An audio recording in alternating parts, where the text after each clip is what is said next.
Hola, comunidad ADN Aprendiendo de Nuevo. Para mí siempre es un gusto poderlos ver a ustedes, poderlos escuchar, poder sus comentarios. Hoy tengo un espacio muy especial. Tengo a Robert Friend. Él hoy en día es candidato a asambleísta del Distrito 2 Guayas. Pero más allá de eso queremos conocer un poco más porque es catedrático universitario, tiene una profesión de abogacía y bueno, hoy Robert, bienvenido, es un gusto tenerte acá, vamos a conocerte un poco más y hablar de educación también, que es lo que hacemos en Aprendiendo de Nuevo. Perfecto. Pero bueno, danos tú, mira, te comento un poquito cómo es el formato. Siempre me encanta y nos gusta que todos nuestros invitados se presenten, no es de la típica manera formal. No quiero que conozcas, deja conocer cómo fue los primeros años de la formación, cómo te educaste, cómo tus años de escuela, colegio. Dale. Y bueno, ahí vamos llegando a la parte profesional. Dale, pero bueno, ¿quién es Robert? ¿Cómo estudió? ¿Dónde estudió? Si se puede saber. A ver. ¿Y qué recuerdas de estas etapas, no? Vamos a hablar un poco de la infancia, ¿no? Sí. Quizás cuando era muy pequeño, creo que un poco más... era bastante relajoso, me gustaba poner muchos apodos, por eso llevaba mucho cocacho la gente. Me decía, ¿sabes que tú eres molestoso? Mi papá me decía, párale un poco, porque me gustaba a mí molestar. Mi familia también, mis primos, siempre molestaba ¿Tú eres el mucho. mayor o menor? A ver, tengo hasta sobrinos que son de mi edad, pero igual yo ahí me metía y ya fastidiaba tanto que me decían, ya no lo llames a él porque es muy molestoso.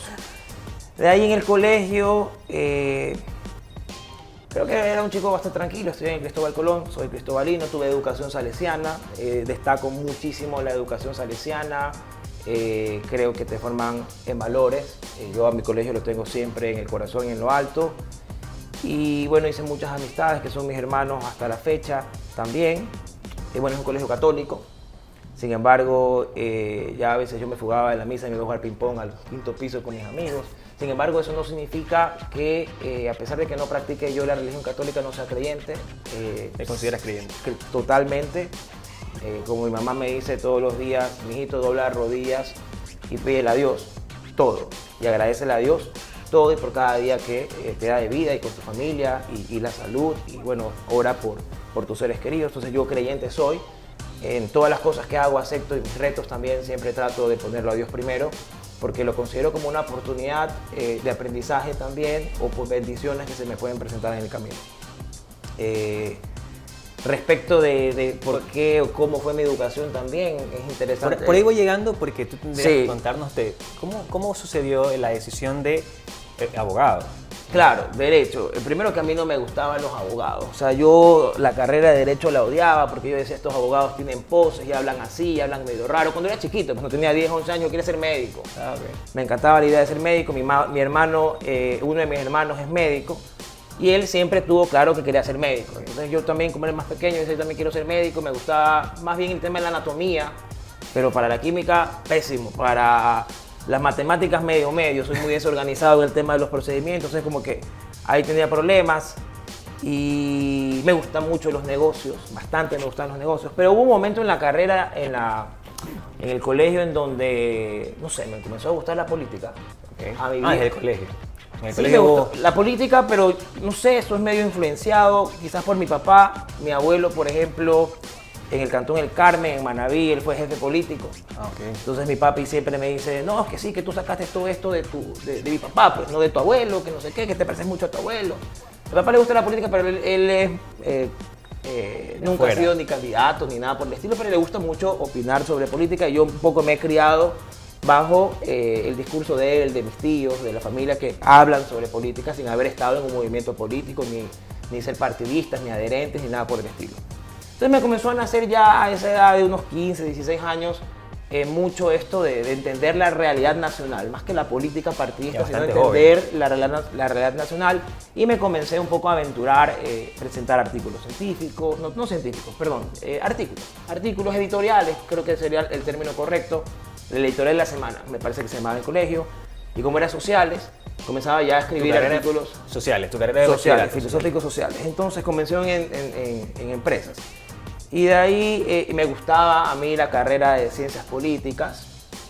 En alguna conversación mi papá me dijo, bueno, decide tú, pues no, me había salido en ese test psicológico de orientación, música, instrumento. Yo dije, voy a ser creo que guitarrista, pero creo que ni la guitarra sé tocar.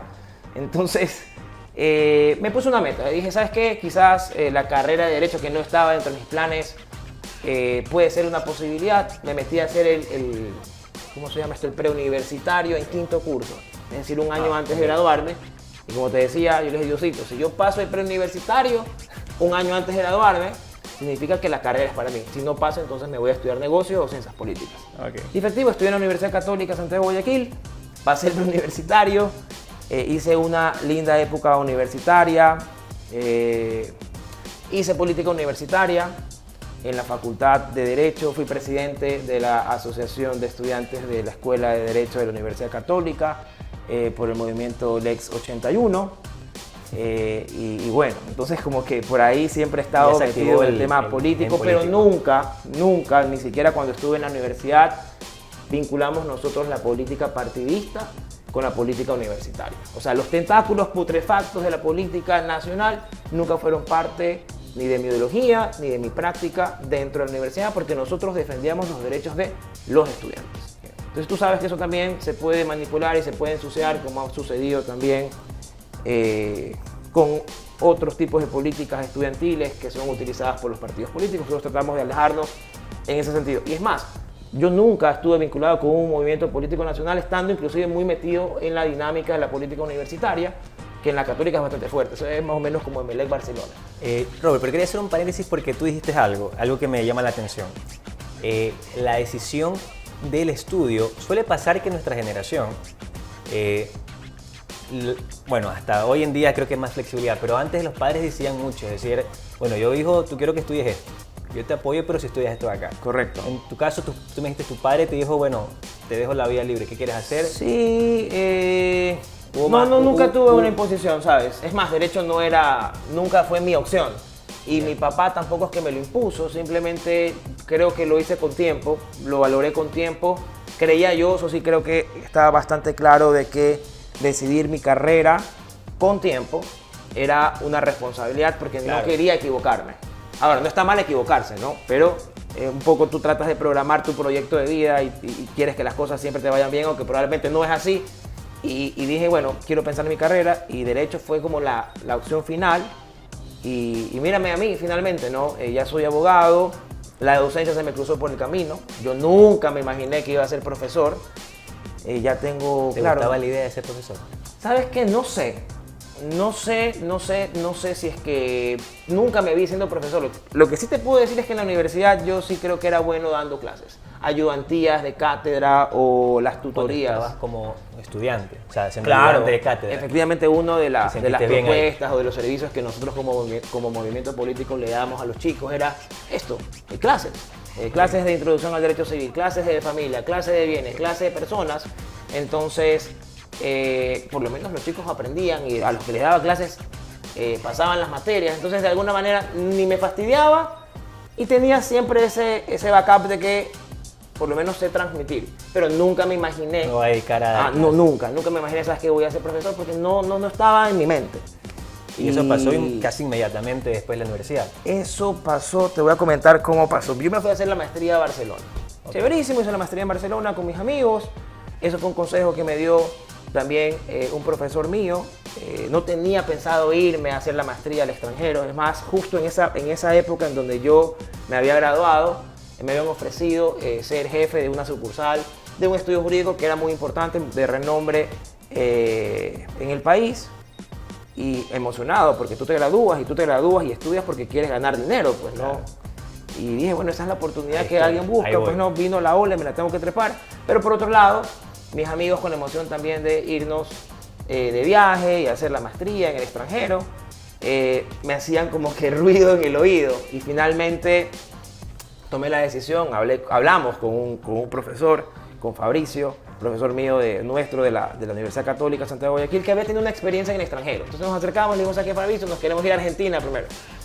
¿Y qué otra opción tiene? Barcelona. Entonces él nos dijo, bueno, si tienes la posibilidad de hacer una maestría en el extranjero, hazla. No dudes aquello. Y si tienes la posibilidad de saltar el charco, decía él, váyanse a Barcelona. Y así fue. Nos fuimos un año a Barcelona y creo que fue una de las mejores experiencias de mi vida. ¿Por qué? Más allá del estudio, yo creo que el hecho de que primero vivas solo, conozcas cultura, conozcas muchísima gente, porque en Europa tienes la oportunidad de que confluyan muchas culturas, muchos lenguajes, hay muchísimos países muy cerca, y eso te hace también tener una mente mucho más abierta. Exactamente. Eso te hace ser mucho más tolerante. Eso te permite ser más inclusivo. Perfecto. Y te invita a estar en situaciones que nunca pensaste estar. Y comienzas a darte cuenta pues, que hay cosas en tu idiosincrasia y dentro de tu estructura mental pues, que en el mundo no son así o no están bien. Entonces es como que también un choque y ese enriquecimiento en el aprendizaje que tienes es excelente. O sea, los chicos, los universitarios que están ya por salir y tienen la oportunidad de ir a estudiar, pues vayan a estudiar, vayan al extranjero. Más allá, insisto, del conocimiento que tú adquieres, van a poder adquirir una experiencia de vida inolvidable. Que básicamente eso sería parte de la educación y aprendizaje, porque tú me dices, fui por la universidad, pero el choque cultural que tuve allá me ayudó a crecer de forma que quizás, que claro, como educadores diría, siempre busquemos la oportunidad de conocer otros espacios para salir de nuestra burbuja, porque estamos en una burbuja en la que sí, esto solamente sucede aquí y no, en el mundo hay sí, otras cosas más que conocer. O estamos bloqueados con ciertos temas en la cabeza y ahí te desbloqueas. Entonces, ¿sabes qué? Creo que este temita que tenía aquí no está bien y comienza a ser diferente. Vienes con otro chip. Tú eres padre de una niña. Sí. De una niña por ahí 7 años, ¿era? 7 añitos tiene, sí. ¿Qué tú, por ejemplo, qué te gustaría que ella aprenda? Eso es un tema importante que siempre me gusta preguntar. Sí. Porque la educación ha cambiado, la educación es un tema radical. Y es más, como asambleísta preguntaré más adelante del programa qué se podría proponer. Pero, ¿qué te gustaría que esté aprendiendo hoy un niño? ¿Qué piensas que la educación tiene que cambiar y que Sí, yo creo que eso es muy importante. Desde los niños como mi hija, que es pequeñita, hasta, bueno, ya los adultos no tanto, los universitarios, porque ya están formados. Pero aún así, después hablaremos de esa responsabilidad que también tengo como formador o como docente. Pero de mi hija, por ejemplo, más allá del conocimiento, yo quisiera que sea una niña que aprenda a tener otros tipos de habilidades y competencias. Que tenga inteligencia emocional, que sea una niña muy empática, que sea una niña muy solidaria, que realmente sea una niña que busque también servir dentro de lo que ella hace y que sea una niña que tenga los pies sobre la tierra, muy enraizada, de que todo lo que a ella le rodea termina siendo una bendición y que sea muy agradecida con la vida. Esas cosas y esos aspectos humanos son los que más yo quiero sembrar en mi hija porque son los pilares fundamentales que ella va a tener a futuro.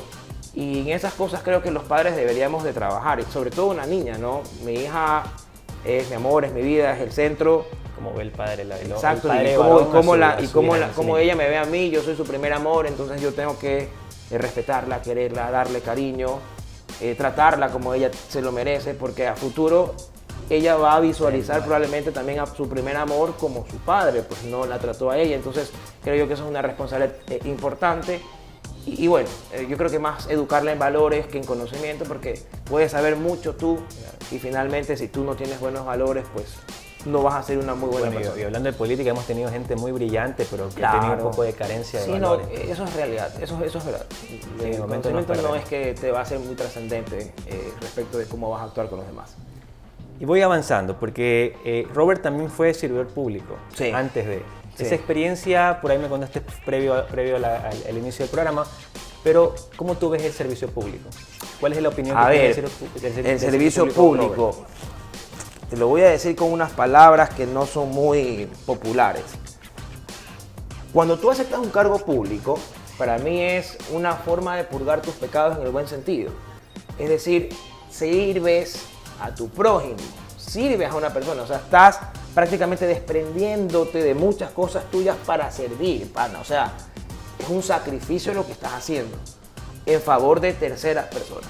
Por eso yo siempre decía, cuando yo voy al servicio público es porque quiero en ese momento hacer como una especie de conscripción y voy realmente a servir y a matarme porque yo sé que en la administración pública no hay recursos, que la administración pública es muy burocrática, que la administración pública tiene también sus desventajas, también sus complicaciones.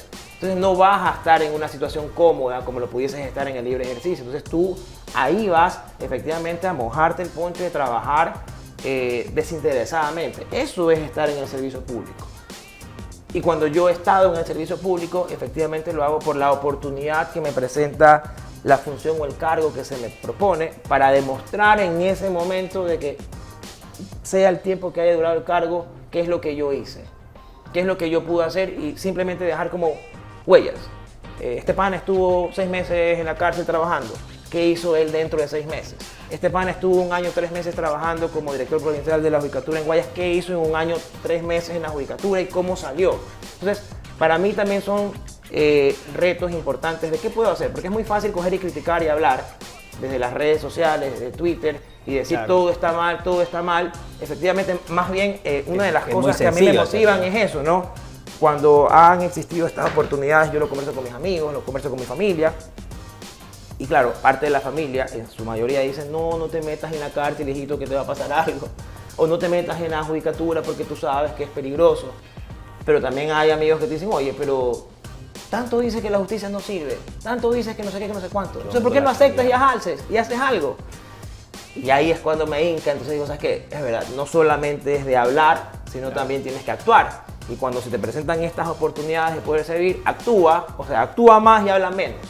Y por eso lo hago, y efectivamente parte de la aceptación de lo que hablaremos de la candidatura ahí, ¿no?, a la asamblea es eso. Es algo que no estuvo programado, no estuvo planificado. Cuéntame, porque nadie se imaginó la muerte cruzada. Porque fue un escenario claro, rarísimo. Dentro de los planes de, creo que política, nadie. No, yo... A ver, estaba dentro de las posibilidades, pero no creo que era la mayor posibilidad, ¿no? Así es. Creo que la última de las posibilidades era él. Y se presenta la oportunidad, obviamente que hay que analizarlo, porque es... creo yo que tienes que ser muy honesto también cuando tú aceptas cargos públicos. ¿Por qué? Porque si tú no tienes las credenciales y la capacidad para poder afrontar ese cargo público, no solo que eres deshonesto, sino que también estás siendo corrupto, porque estás entrando dentro del servicio público sin tener el conocimiento de cómo administrar. La capacidad, ¿no? Por la capacidad. Entonces, eso es un problema respecto de la persona que acepta el cargo. Y aparte de eso de ahí, tienes que entrar con la mentalidad también de servir, que es lo que habíamos hablado hace un rato. Porque si tú vas a servirte del servicio público, entonces, pana, estamos totalmente equivocados y desfasados, y de eso tenemos hartísimo. Y hemos visto que probablemente eso es lo que ha pasado. Sí. Bueno, la asamblea que terminó con un 2 o 3% de aprobación, pongámosle 4 para ser buena gente. Okay, para ser buena gente. Es decir, 4 de cada 100 decía que al menos servía la asamblea.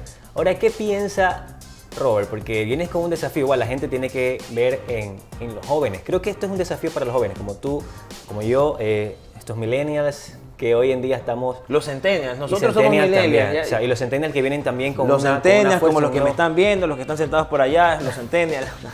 Que vienen con una nueva fuerza, y cae sobre nosotros también esta responsabilidad de hacer algo.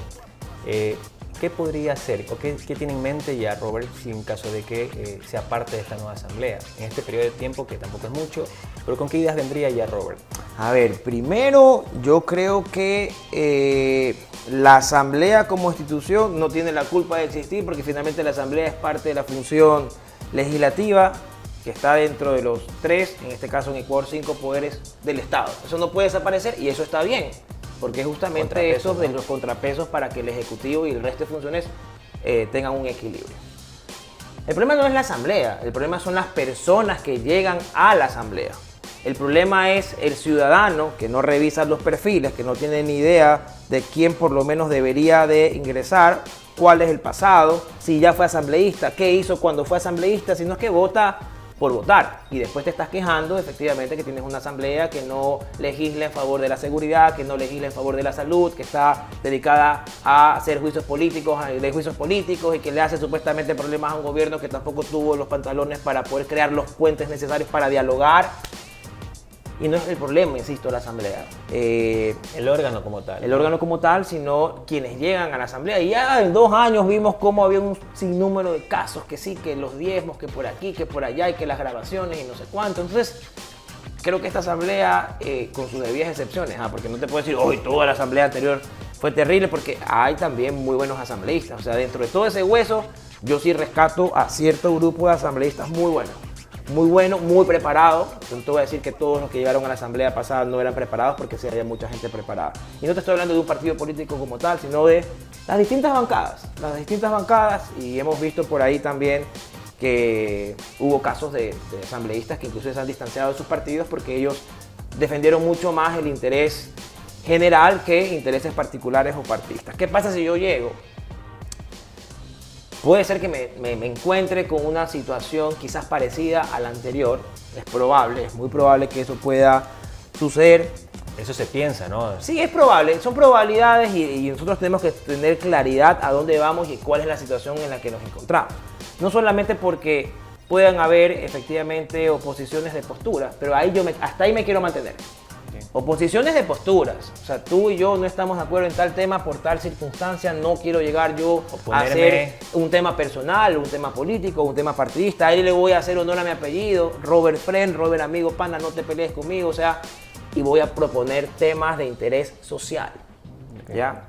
Para tratar lo social, por ejemplo, en temas, hay un tema de salud mental que es una de las banderas de mis propuestas, que quiero proponer. Precisamente hace unos días el presidente de la República vetó parcialmente la ley de salud mental. Entonces la revisé y efectivamente no estaba. Uno de los temas más importantes que creo yo es visibilizar a las personas con discapacidad intelectual. Cuando yo hablo de discapacidad intelectual estoy hablando de un saco enorme, de donde entran trastornos mentales, enfermedades mentales, síndromes.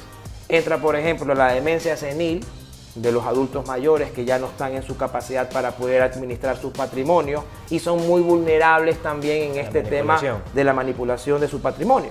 Están las personas, por ejemplo, drogadictas, los alcohólicos, y eso es un tema también delicado porque, por ejemplo, la familia que sufre para poder internar a su hijo, o a su nieto, a su hermano en una clínica de rehabilitación, que vive en adicción y que se está destruyendo y que ya está a punto de morir, porque una sobredosis también te puede matar.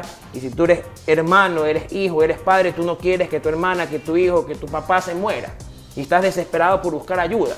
Y no puedes buscar ayuda porque no existe en el Ecuador realmente políticas públicas respecto de salud mental. Si tú estás afiliado al IES, por ejemplo, o al Ministerio de Salud Pública, si es que no me equivoco, te dan una consulta de 15 minutos para el psicólogo. En 15 minutos para el psicólogo yo me demoro medio contarte mis problemas. ¿Qué me puedes tú decir como psicólogo? Nada. Entonces, ahí te vas dando cuenta cuál es la importancia que el Estado realmente le da a la salud mental y eso hay que fortalecer. Después de la pandemia, el porcentaje de suicidios aumentó a nivel mundial enormemente. Después de la pandemia, las crisis emocionales aumentaron enormemente. Ir al psicólogo no es estar loco. Pues. La gente te dice, no, es que tú estás loco, no, pana. O sea, ir al psicólogo es terapiarte, ir al psicólogo es ajustarte las tuercas y a ver, y comenzar un poco también a entender cómo piensas y cómo es que lo que te está rodeando te está afectando. Eso para mí es tan normal como tomarte una paracetamol cuando te duele el cuerpo. Bueno, gran parte de los problemas hoy en día tienen que ver con temas de mente, ¿no? Estrés, parte del estrés. El estrés, el tema de depresión, ansiedad. La ansiedad, la depresión, ya son enfermedades que la OMS las está considerando como problemas. parte y que los estados tienen que tenerlas como políticas públicas. Y ahí, por ejemplo, presentar una reforma al Código Civil muy rápida, es un código muy viejo que te habla de caballos, te habla de caballería, te habla de escudos, una ¿En cosa... serio? ¿Eso habla? Así, dice esas palabras. Así, más o menos como en la época de Don Quijote. Entonces yo enseño Código Civil, entonces te imaginas lo complicado que termina siendo ser el Código Civil, pero lo hacemos muy divertido, así que por ese lado los estudiantes pues se ríen cuando hablo de estas parodias. Pero ese código viejo tiene un sistema bastante caduco, entonces si hay una persona que tiene un leve grado de discapacidad intelectual o mediano grado de discapacidad intelectual, te mandan a que te pongan un curador, un representante, y eso lo dicta un juez. Pero turro, pues. O sea, digamos que tú tienes un discapacidad intelectual del 50% y no se nota físicamente, pero tienes algo todavía que está detectado de forma médica. Pero yo por eso no tengo que reemplazar tu voluntad, pues, pana. ¿Me explico? O sea, tú podrás casarte, puedes ir a comprar un televisor, si quieres comprarte una cola con pan con queso en la esquina, lo puedes hacer. Hasta manejar tu patrimonio. Tú puedes tener aquí 20 latitas en el bolsillo para irte al estadio y tú tienes la posibilidad para poder manifestar tu consentimiento. Probablemente habrá alguna duda o sesgo de si quieres vender tu casa y la puedes vender en un valor menor y quizás la otra persona pueda abusar de ti, ya, chévere. Pero tú tienes la capacidad inclusive para poder manifestar tu consentimiento en lo mínimo, en las cosas que son básicas del diario vivir. Eso no es en el Ecuador. En el Ecuador es blanco o negro. O estás con interdicción y tienes un representante denominado curador o no lo tienes. Y eso es una de las cosas pequeñas que va a solucionar un pocotón de problemas en el país para la sociedad y son temas de interés común. Eso, o sea, yo le digo a alguien de otra carapana, quiero proponer esto aquí, que es algo pequeño, que es una reforma al código. No te estoy presentando un nuevo código civil. Apoyémonos, hagamos este tema y yo creo que se lo podría hacer, hay ¿no? mucho, no sé si el tiempo les dé, porque hay Claro. mucho, a pesar de que hay muchas leyes que se quedaron Sí. armadas en propuestas Ya. y habrían que Sí. revisarlas, ¿no? ¿Sabes cuántas leyes están todavía? Mira, del 2021, Represadas. 2022, 2023, leyes represadas. Se presentaron 642 leyes. 600, son hartísimas. Y solamente se aprobaron 42. Si tú sacas un porcentaje de eficiencia de la Asamblea, solamente tuvo un porcentaje del 7,65. Entonces, por eso yo soy muy responsable cuando hablo contigo y sobre todo la gente joven que me escucha. Yo no puedo decirte en este momento, voy a presentar la ley tal, la ley tal, la ley tal, la ley tal, la ley tal. El man que se sienta aquí a decirte que te va a ofrecer 50.000 leyes está chiflado. No tiene ni idea y no sabe cuál es el diagnóstico de la Asamblea. Bueno, hay prioridades, ¿no? Creo que entran con prioridades, pero Sí. Robert, entras bajo la representación o la cobertura del presidente de Otos De Otto Sauces 9 le dicen. Schwarzenegger y todo lo que le Schwarzenegger. ¿Qué piensas de Otto? Para ir, Otto, a ver, ¿ya lo conoces personalmente a Otto? obvio que lo conozco personalmente, no es que he intimado con Otto, ni te puedo decir que bestia, yo estaba en la casa de Otto, nos hemos pegado ahí una botella de agua con lo que sea, no, pero, a ver, yo antes de aceptar la candidatura también te puedo decir que sí conozco gente que rodea a Otto. Oye, ¿cómo es el pana? ¿Cómo fue como vicepresidente? ¿Qué tal se portó? ¿Cómo trataba a la gente? Todo, pues pana, o sea, tú te estás metiendo, yo nunca me he metido en política y si ya me voy a meter, por lo menos Saber que a dónde voy. ¿A dónde voy? Es ¿Y como con una arena quién? movediza y vas pisando y vas preguntando y nadie me ha dado malos comentarios del man. Ni como persona, hablo de persona, de pana, porque a mí sí me han dicho, ¿sabes? Que yo sí he estado con otro. El ser humano. O yo sí he estado en la casa de otro. Y me dicen, el man es tal cual como es. Como lo ves ¿cómo lo ves? Ahí que habla, que jode, que dice chiste, etcétera. Entonces ya por ahí como persona, que es el lado que más me interesa a mí como humano, si tiene valores o no tiene valores, no he tenido comentarios negativos. Como servidor público, creo que el único cargo que tuve en el servicio público fue la vicepresidencia. Claro. Te contaba tras cámaras que cuando él era vicepresidente, yo era director provincial de la judicatura en el ámbito disciplinario y también me tocó pelear la pandemia. Y cuando te hablo de pelear la pandemia es pelear una administración sin recursos, en donde tienes que buscar autogestión, donaciones, en donde no tienes protocolos de salud y tienes que utilizar también inclusive hasta un poco de sentido común y luchar contra un virus que no existe. Claro, yo con mi hija chiquita en esa época de 4 años, 3 años, mi papi que tenía 80, 81 años, y yo tenía que salir a hacer las compras al mercado, a donde tenga que abastecerme, forrado por todos lados, con miedo de tener un virus que era desconocido, y si es que me enfermaba no sabía cómo me iba a curar. Llegaba a la casa, me ponía alcohol por todos lados, me bañaba 10 veces, cogía la ropa, prácticamente la incendiaba. Me acostaba en la cama un rato y veo a otro saliendo en la calle. Entonces tú dices, pues ese man se vacunó y viajó a través del tiempo, pero el pana también tiene familia, el man también tiene hijos, tiene, o sea, ¿cómo hace? El miedo también de enfermarte, pues pana, si hasta la gente joven se moría. Entonces yo lo vi y yo dije, este tipo que ni lo conocía, en verdad que se ha puesto el país en el hombro y además comenzó a predicar con el ejemplo. Es fácil coger y decir, ¿sabes qué? Todos los médicos, todas las enfermeras tienen que salir a los hospitales y tienen que ir. Pero es bonito decirlo cuando tú estás en Carondelet y estás en tu escritorio y estás tranquilo. Y otra cosa es coger y demostrar y decir, yo sí estoy yendo a los barrios marginales y por eso creo que Otto va a hacer la diferencia en estas elecciones porque él ya en los momentos críticos ya supo pues cómo hacerlo y dio la cara. Porque es muy bonito cuando todo está bien. Donde las papas queman, ahí es lo complicado. Entonces por esos lados o por esos aspectos y aparte por su propuesta, la propuesta de este pana es bastante real. Ya, él no te está diciendo que te va a solucionar todos los problemas del país, porque es mentira. ¿Cuánto tiempo vamos a estar nosotros en funciones? Si es que llegamos, Dios quiere, y la ciudadanía así lo decide. Sí, pues 1 año 8 meses para uno y 1 año 6 meses para los otros. Entonces, es poco tiempo. Es casi que ni un cuarto de desde el periodo. Entonces, en ese sentido, es bastante real el plan. Sí. Hay mucho por hacer y poco tiempo. Bueno, quería para ir cerrando el programa, quería solamente que nos dejes un pequeño mensaje corto de qué cosa, siempre le pregunto esto a todos los invitados, Robert, ¿qué cosa te gustaría que te hayan dicho o enseñado para los jóvenes, o en este caso que eres padre también, te he enseñado como padre? Para acá. ¿Qué es lo que a mí me hubiesen... ¿Qué has aprendido ahora que te hubiera gustado que te enseñen mucho antes? ¿Como padre o como joven? Cualquiera de esos enfoques. A ver, te lo quiero responder también en razón de lo que he vivido, ¿no? Claro. Porque la vida, o cada persona es un universo distinto y cada quien ha tenido que surgir pues como puede también, ¿no? Cada quien tiene sus problemas, sus situaciones. ¿Qué es lo que hubiese querido saber respecto de la vida actualmente? Que probablemente tú planificas tu vida, que tú tienes objetivos, que tú te preparas, que tienes ilusiones, pero no siempre esos objetivos y esas ilusiones y esos proyectos de vida se llegan a cumplir. Y en ese sentido, esto es más o menos como un error-prueba, error-prueba, error-prueba. Y también esas desilusiones pueden doblegarte a seguir en el camino que tú te has trazado.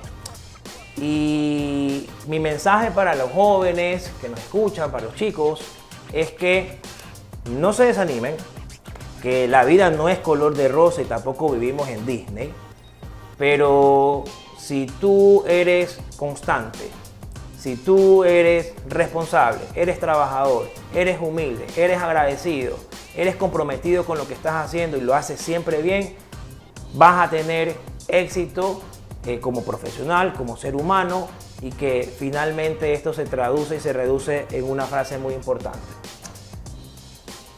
Prácticamente, ama a tu prójimo como a ti mismo, no le hagas daño a nadie, pana, no te metas con nadie, porque finalmente todo esto también es cíclico. Y simplemente dedícate a hacer el bien. En el campo en que te encuentres, en la forma en cómo te encuentres, en el trinchero o la trinchera que la gente dice que te encuentres, finalmente trata de hacer el bien y sigue luchando por tus sueños, por tus ilusiones, pues que en algún momento se te va a dar. Buenísimo. Bueno, y para despedirnos, antes de, Robert, tengo siempre un detalle para nuestro invitado. Esto es para ti, esto es un pequeño presente, y a nuestra audiencia, una vez más, a todos los que nos escuchan y nos ven, esto es ADN y nos vemos en la próxima Aprendiendo de Nuevo. Muchas gracias. Chao. Hasta luego.